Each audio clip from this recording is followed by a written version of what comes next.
नमस्कार दोस्तों, आपके अपने चैनल सरकारी रिजल्ट 81 में आपका हार्दिक स्वागत है। दोस्तों, आज जो एक नोटिफिकेशन आया है सीईटी को लेके, और सीईटी को लेके जो है काफ़ी सारे कैंडिडेट के मन में संशय है कि क्या अब सीईटी की परीक्षा जो होगी उसके थ्रू जितने बार भी गवर्नमेंट जॉब्स के जितने भी फॉर्म हैं, जैसे कि लाइक एसएससी या रेलवे या आईबीपीएस के जितने बार भी एग्जाम होते हैं, क्या वो सीईटी के थ्रू होंगे। तो ये काफ़ी मन में संशय बना हुआ है। और ये कल जो है दोस्तों, आप देख पा रहे होंगे डेट 23 मई 2022, कल ये नोटिस आया था। और नोटिस हम आपको दिखा देते हैं, थोड़ा सा जूम करके मैं आपको दिखाता हूँ।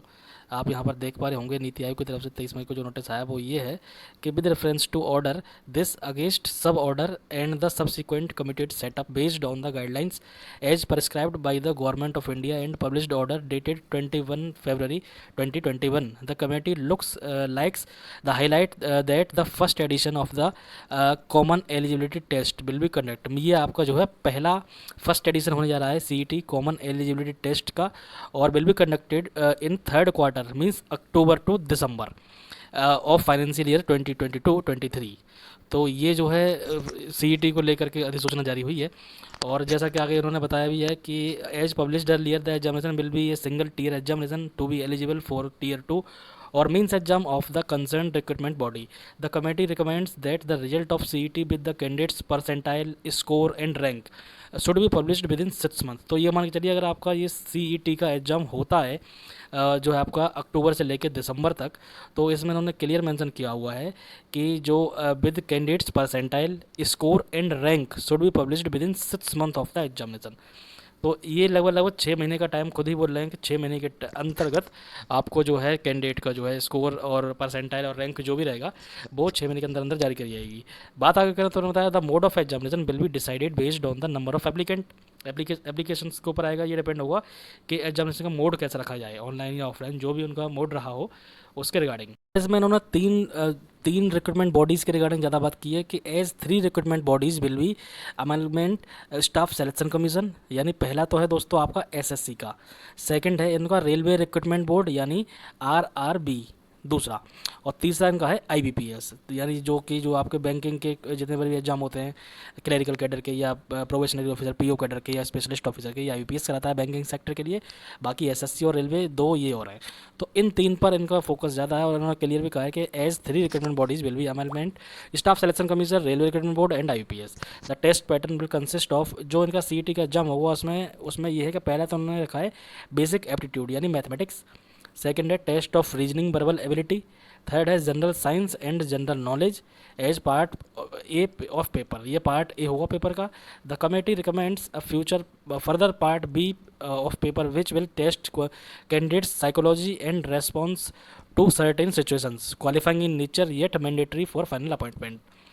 और आगे उन्होंने एक चीज़ और बताई है कि all gazetted post of government of India and post of probationary officer in public sector bank will have separate admission test as conducted by individual recruitment bodies. मतलब जितनी भर भी गेजेटेड पोस्ट है आपकी किसी भी जो है डिपार्टमेंट की हो या पीओ की पोस्ट हो, ये इन पोस्टों के लिए ये सेपरेट, ये सीईटी के थ्रू नहीं होंगे। ये क्लियर उन्होंने बोल दिया है कि गेजेटेड पोस्ट एंड गवर्नमेंट और जो है प्रोबेशनरी ऑफिसर की पोस्ट पब्लिक सेक्टर बैंकों में जो होती है will have separate admission test as conducted by individual recruitment bodies.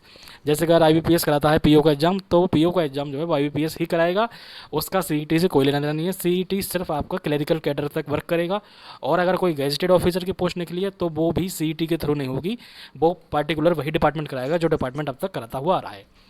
आगे देखें तो दोस्तों आगे उन्होंने फाइनल किया हुआ है कि दो this is not final and binding upon national recruitment agency, further decision will be taken based on subsequent meetings with the committee in due course.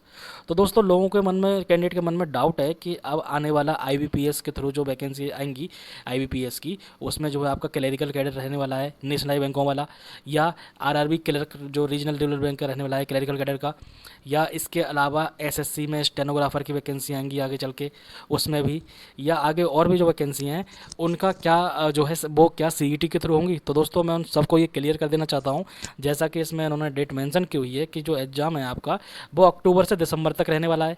जब अक्टूबर से दिसंबर तक रहने वाला है और उसके 6 महीने बाद ये लोग जो है ये करेंगे, 6 महीने के अंदर अंदर आपका स्कोर परसेंटाइल एवरीथिंग सब कुछ आ जाएगा। तो ये मान के चलिए जब दिसंबर में पेपर होगा उसके 6 महीने के अंतर्गत मीन्स मई जून तक तो आपका इसका परसेंटाइल और स्कोर कार्ड आएगा।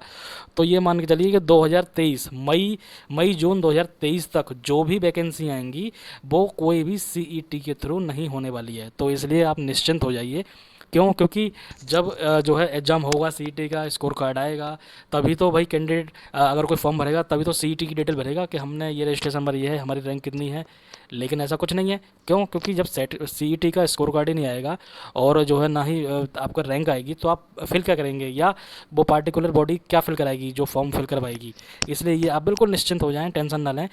आप ये मान के चलिए कि जून 2023 से पहले पहले जितनी बार भी वैकेंसी आएंगी, उन सभी वैकेंसी में आपको जो है सीईटी का जिक्र कहीं पर नहीं होगा। तो जून 22 से जून 23 अभी आपके पास में पूरा 1 साल है। 1 साल तक निश्चिंत रहें, जो भी वैकेंसी होंगी वो बिना सीईटी के ही होंगी। बाकी दोस्तों, वीडियो में अंत तक बनने के लिए आपका बहुत बहुत धन्यवाद। अगर अभी तक आपने हमारे चैनल सरकारी रियल 81 को सब्सक्राइब नहीं किया है तो सब्सक्राइब कर लीजिए, ताकि हम ऐसी ही सारी इंपॉर्टेंट अपडेट्स जब भी पब्लिश करें वो आप तक सबसे पहले पहुंच जाए। बाकी सभी दोस्त जो भी अपनी तैयारी में जुटे हुए हैं, तैयारी में लगे रहें और वीडियो को लाइक करके शेयर सभी तक कर दें जिनके मन में भी सीईटी को लेकर के कोई शंका या संशय बना हुआ है। धन्यवाद दोस्तों। कर दो यार, तुम्हारे पैसे थोड़ी ना कट